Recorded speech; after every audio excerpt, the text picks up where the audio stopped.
versets 16 à 23. Book of Jeremiah. Jeremiah chapter 18, from verse 16 to 23. Nous promettons que nous allons Nayi hihiason owe yawe gan Jeremia tome. Ota eton foton kun aton. Yekenson afa foton kun lopo. Doi je kun aton. Nayi awunon. Oton ota eton.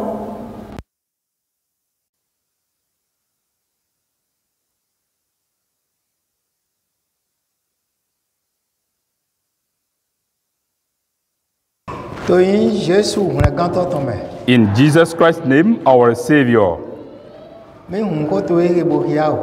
we open your scripture and read it, Lord.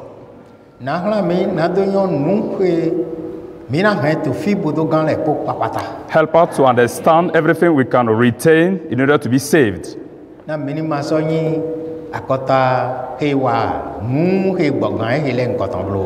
not to be a nation that offend you.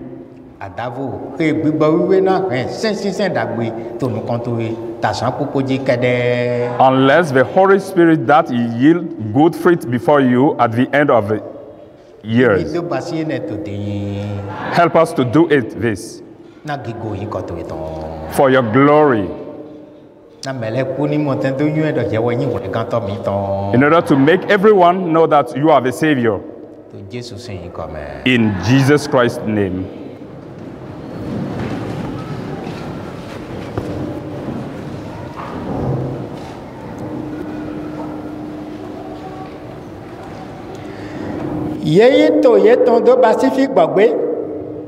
They make the nation as a land of horror.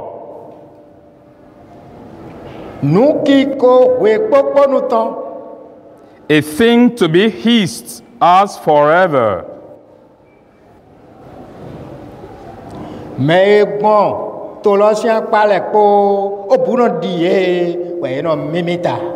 All those who pass by it is horrified and shakes his hand.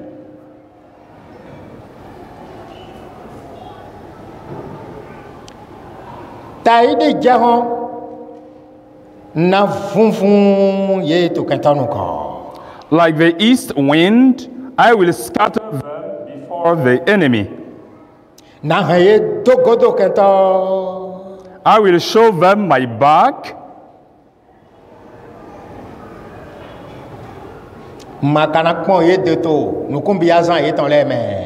Not my face in the day of calamity. I would like everyone to read this part and read it again in order to memorize it in our heart.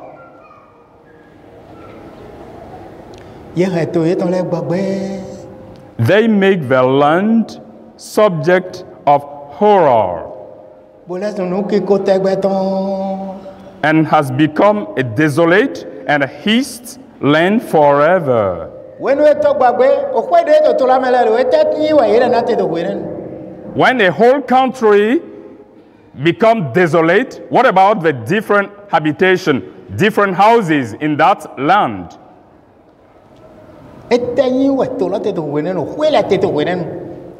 What sort of thing that nation has become, and also the nations and houses?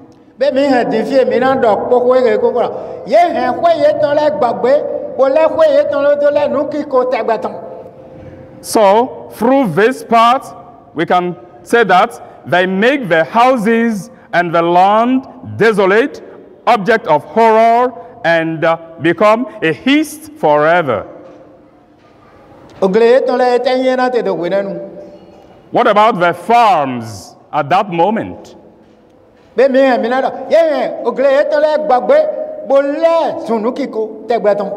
Likewise, we can say that the different farms has become desolate, object of horrors, and hissed forever. What is the cause of those bad things? Why do things happen in that sense? When je dona we to dudu me to nunu me bo pe kono epo wa agba kui bodo gle bodo nu le po bo me ka wa yin do to zinza. After being blessed by feeding you, nourishing you, giving you food and every riches, you transform your house as an object of offense.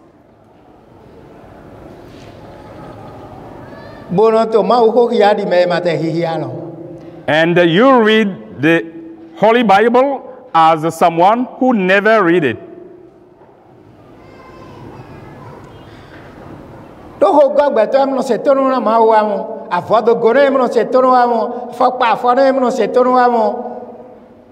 Because when human being is blessed, is satisfied, he shod his shoes, he was dressed, he never become an obedient man at all.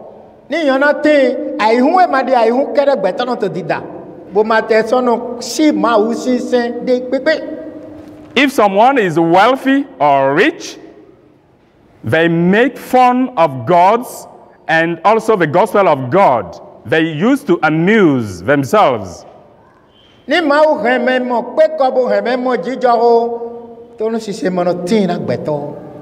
If God provides you peace and satisfaction, human being never accepts the gospel of God. At that moment,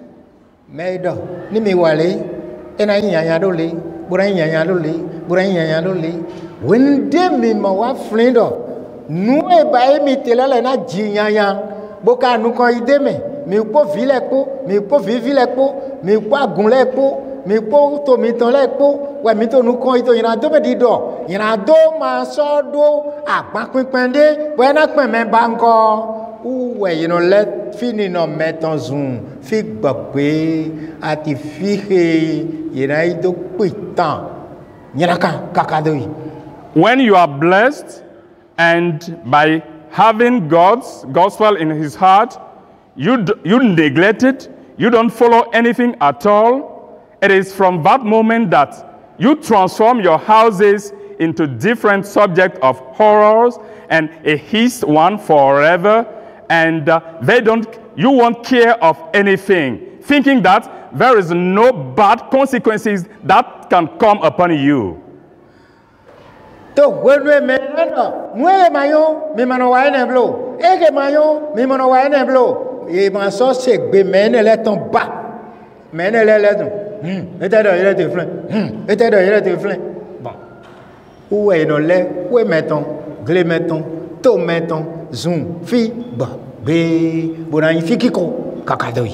At the moment, the one who comes to you and forbid this, do not do this, do not do that, when you are satisfied, you will never listen to the latter by saying, what is he saying?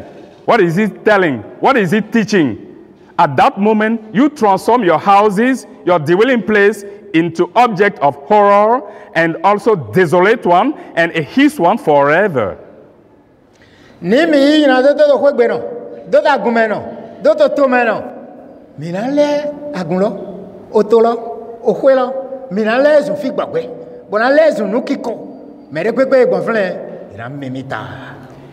If you live side by side or together with sins, with offenses in your house, in your church, in your nation, you will change your country or your houses into object of horror and his one forever. Verse 17.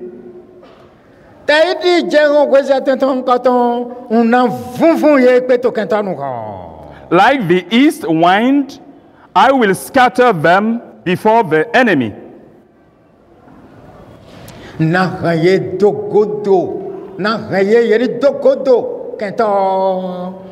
I will show them my back.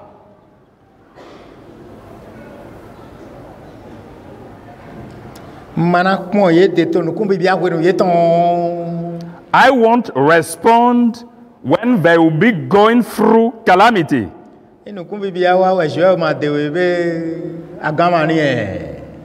If there is a moment of calamity, disaster, and you don't get the help of God, isn't it a very object of horror? Are we going to be saved, delivered at that moment?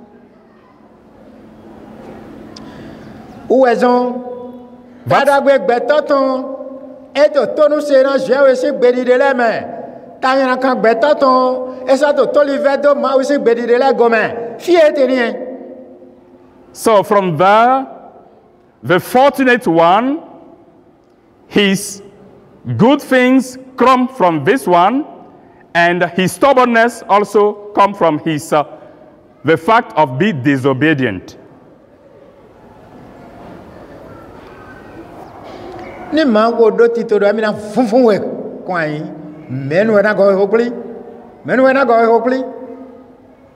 If God has already got a project to scatter you, who can make you make up, get together? Who? Nobody.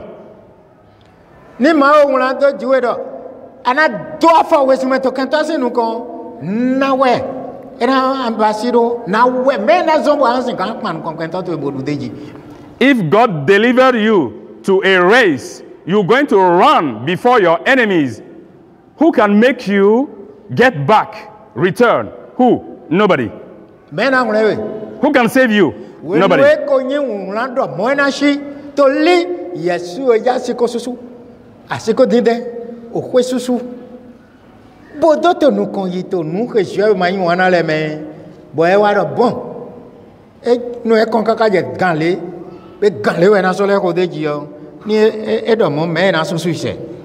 If it is written upon you while doing your bad and offenses before God, God let you for a long time, very long time, and when the time comes, He set condemnation upon you, who can help you to get back and be saved?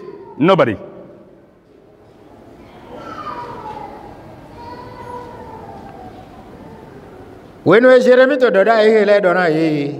When Prophet Jeremiah was prophesying, predicting these things to them,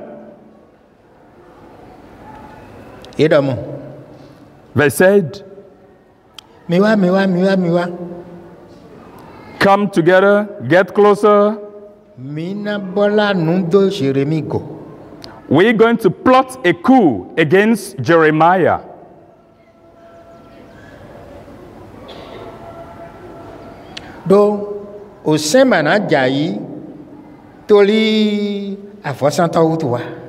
For the law shall not perish for sake of a priest.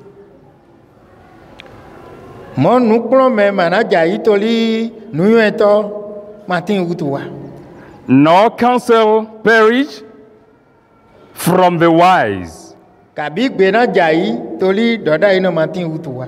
or the words perish from the prophets. Let's get close. Let us smite him with the tongue. Let's get together in order to smite him, kill him with the tongue.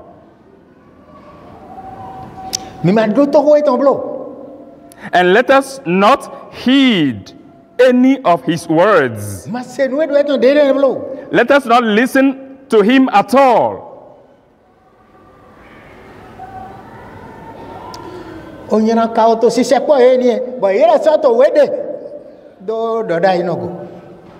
Danger is getting closer to them, and at that moment they were plotting against Jeremiah.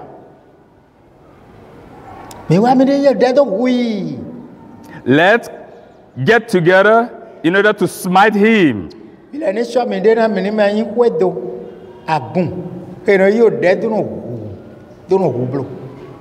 Take heed as households different families in order not to be those one who kill or smite by their tongues.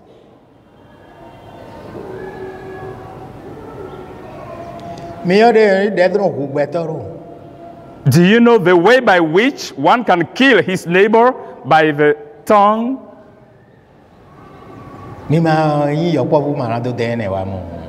You are not little boys ignoring such a thing.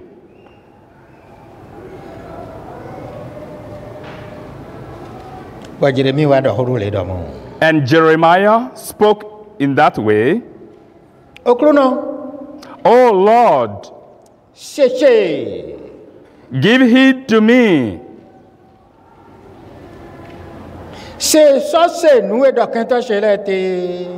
And listen to what my enemies are telling. Give heed to me and listen to our enemies.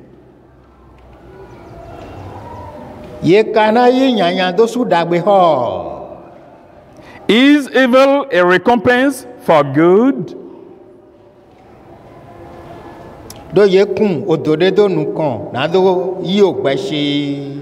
Because they have dug a pit for my life.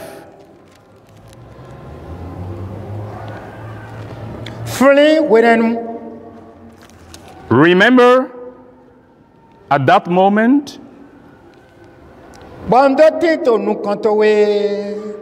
when I stood before you, pleading the case,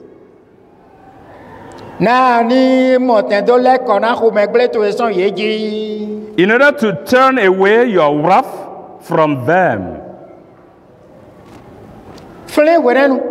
Remember that time when I stood before you to speak to you good coming from them.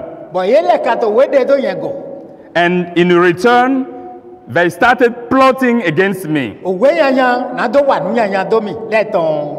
A very bad coup in order to kill me.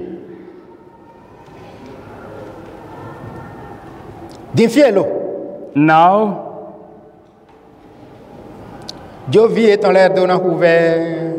deliver up the children to famine.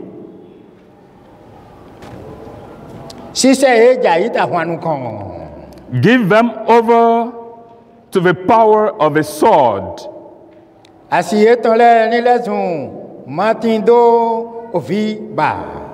Let their wives become childless and widowed.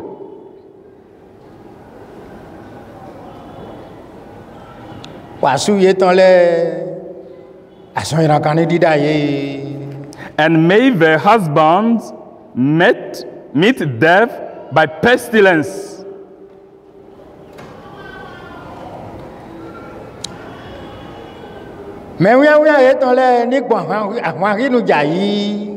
Their youth be slain by the sword in battle.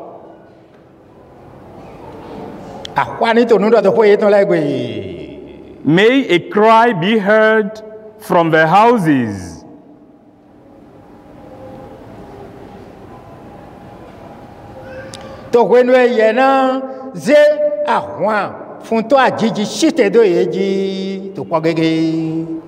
When you brought or bring the warriors, the marauder, suddenly upon them,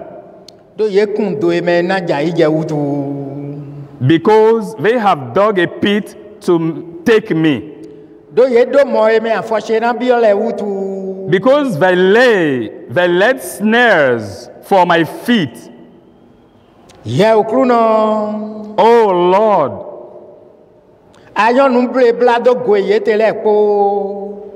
you are aware of the different plotting to slay me, in order to kill me. For that reason, forgive not the iniquity, nor blot out their sins from your sight. Yeni jai to no kanto wedi. Let them be overthrown before you. Wanu te ye to ko megle to emedi. Deal with them in the time of thine anger. Eta to Jeremy wa to modona krono. Why the prophet Jeremiah was telling such a thing to God. Nue wa ye te mayon. Ye ma se to na ma usemba. E to gigo ye ma go. E ka so to vevera krono to ta e to me do ni ma pon ye vlomo bo zeko me gle to tite do e vlomo ni suru do e gomo ye le ho de Jeremy to gbigbe na ye wutu. Ye je wede de goji bo ya kriba de goji bo je afafon de jiji Jeremy bobo ado kan kuno do nu na wa na ye te toli nu bible de ye ti to sile wutu lo ale ni de jipo epo e ma mo de ye to mo do na mi lo bo so lile do mi lo din fi ya. Those people were doing evil things, and by so doing, prophet Jeremiah was pleading their case, and nevertheless, they don't repent. Contrary, they take him as an enemy, and they started plotting coup against him in order to kill him, in order to smite him by all these things. That's why Jeremiah was obliged to tell the Lord to render them the other part of the coin. Ni na do vivina tode kwede kwevide vimeton jijide bo ye gbosano yiro aburon di do ndo e mayon je gbenu e ato bi bai nu yanya ran waton nu e ma je hewe na ton ato modole ati yelo bo kholo bo bisi adiwe na to diwe yaro papa ndo to klame wa mama ndo to klame wa o no ma do ho yam lu ngo yonu je flengo mi jomi do ndo modo eje no je ni amoni gan ho wa sin flu todo e mana so yan fi ran point ba ene ndo mende nyana do vivina to ise no me to kosi me o mere mo gberne an lezu kento eton ena je wede to goji de na wa do de we se ton flen na ni gba je nu gberne ji tegbe de na wa do ye de to nu gberne lo yan so mo ye di kento bo an so mo ye do ye we to nu do mi o nu e wa ete loko henu do me. Whether you are a Gentile or pagan or a believer, and you are going ahead offending God, doing bad things, taking God in aversion, and there is someone and who pass by and tell you, oh my brother, you shouldn't behave as such way, don't do this, it's not good before God. When you are telling such a thing to the one who is sinning, he will take you as his enemy, plotting coup against you to see how to kill you. He will say, away with you. I don't want this one. Don't reprimand me again. I don't need you. Go away.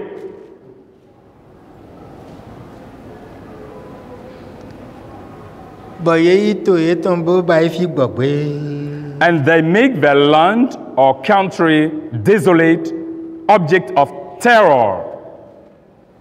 And the same land has become a hissed land forever.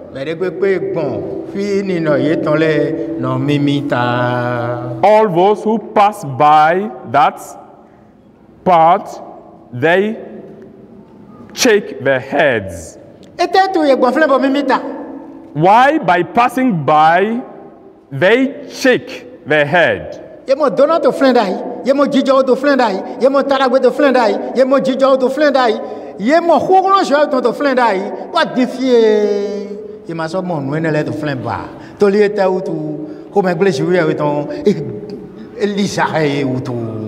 The reason why they shake head, it is before, by passing there, they found healing, they found blessing, they found victory, they found peace, everything. But now It is desolate. That's why they have been put into horror. He who passed by shall shake his head. For what reason? Oh, is that place that's become... Is it this place, the willing place, be transformed to this one? They shall shake their head. Ni gbetwe manawanyi yeramowe bomimita ni kwetwe manawanyi yeramowe bomimita ni aguntwe manawanyi yeramo fini nolo bomimita ni totwe manawanyi mowa setona jeosinho ma vetolido ma ho goblo setona ho don gbenwe ma ugbele ko ovi wiwa to gbigbere asi wiwa to gbigbere memesi wiwa to gbigbere mene pepe wiwa mo ebo to gbigbere na fini no mitonita olezun fie yeramo bomimita. Not to become object of horror or hissed forever, whether your life, your house, your church, your nation, be reprimanding, be doing or making reproach to all those who are living side by side with you, concerning the different offenses. Tell them not to do this. Continue reproaching them, forbidding them not to do this, because it's against God's law. Continue working in that sense, and your country will be the good one. Mi mayon sabarai ko do sabahiami. Mi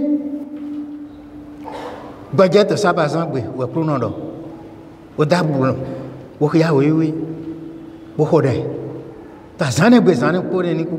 Madida gbara zane gbebru. Majira nu tazane gbebru. Masande tazane gbebru. Mlan yi we prunodo. Gbogbo je. Ejun se gbe anfon. Ayi won ton gbe anfon bona de do kuna wan. Ni evi awuna we yuendo anu a do le fini no to esun o fi gbagbe o jani eyin gboje san de amono gboje de jinemu do poni ati sen tan depo we mi no ki ya lepo uni. Among many other commandments of God, Sabbath day is the one that we didn't know before. And when once the elect of God has shown us this one, let us practice it. Let us respect this by not doing anything on the day of Sabbath. Rest at your home, read the Bible, and talk together with your children. Respect this one strictly, because if you miss doing it and you go to your business, it means that you make your house desolate, you make your house object of horror.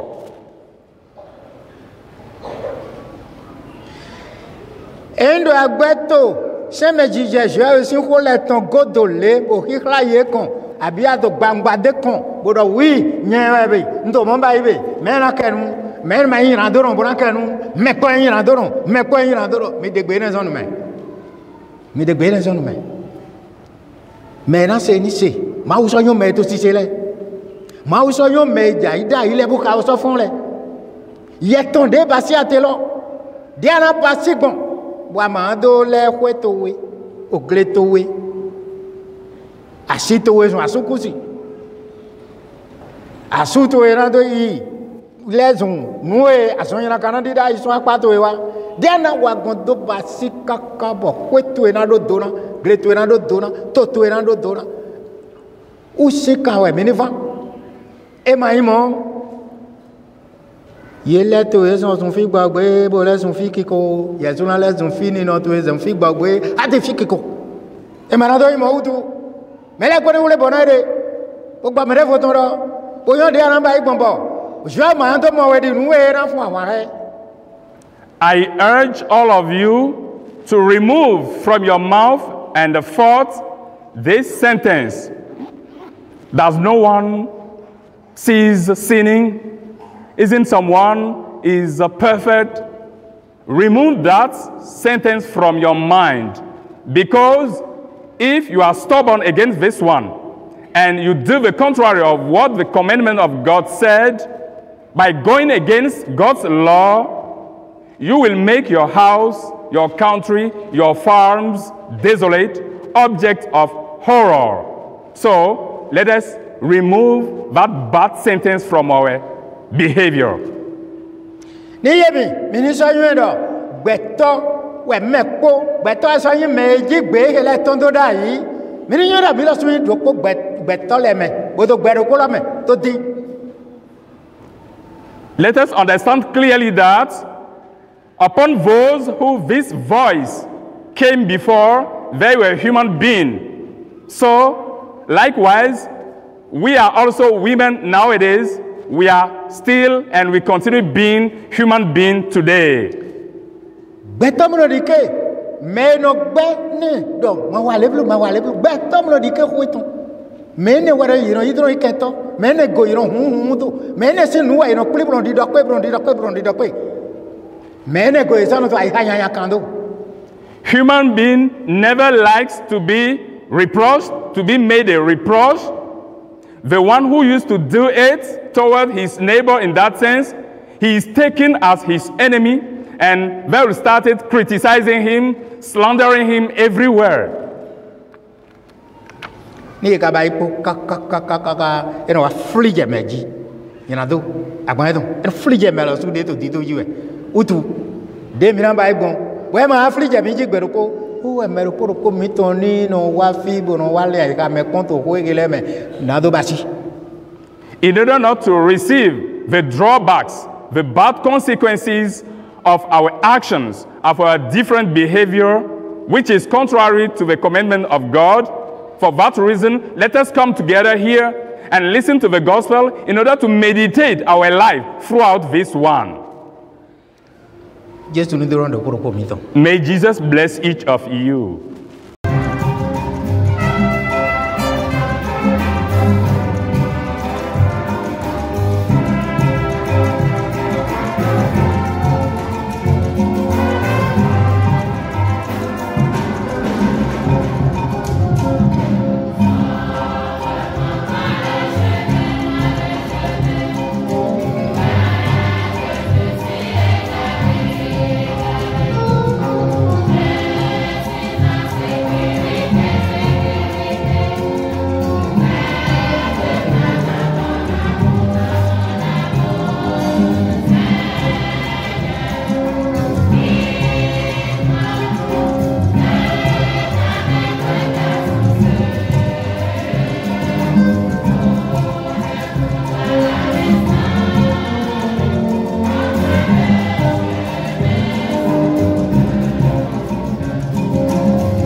Mina no réveille même pour voir.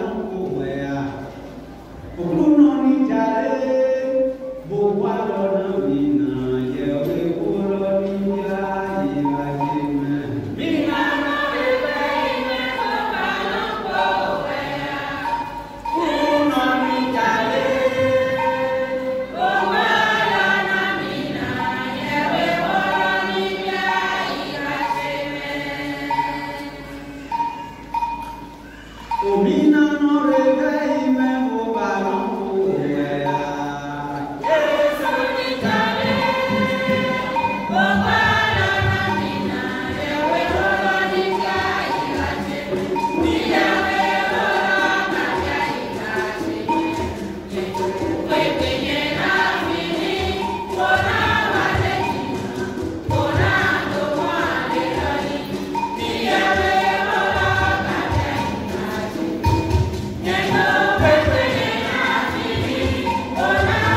In Jesus Christ's name, our Savior.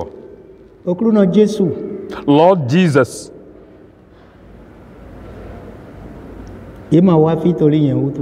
they haven't come for my purpose. They don't know you, but you, Jesus, you know them. And you know me through me. What they ask for, I don't know at all. Because I don't hear.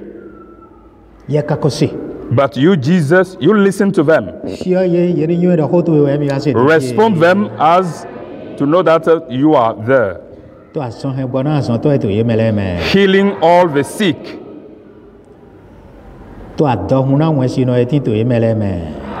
Multiply the barrenness one.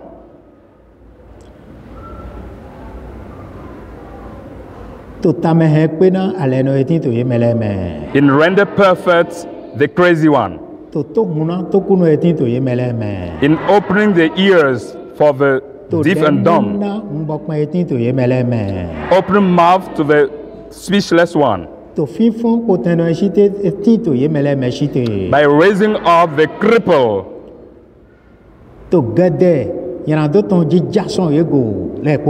Delivering them from different sins fettered.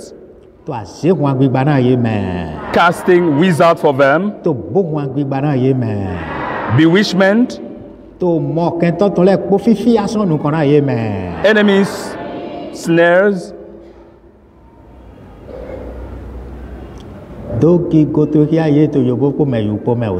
Show your glory before the white and black. Everywhere they listen to your gospel, reveal yourself to them. In order to come before you in joy. To show up in your peace. To show up before your victory. Now, we have put an end to things. Let them go home peacefully. Throughout the week, let's meet your blessing. Throughout the Holy Spirit joy. In Jesus Christ's name, our Savior.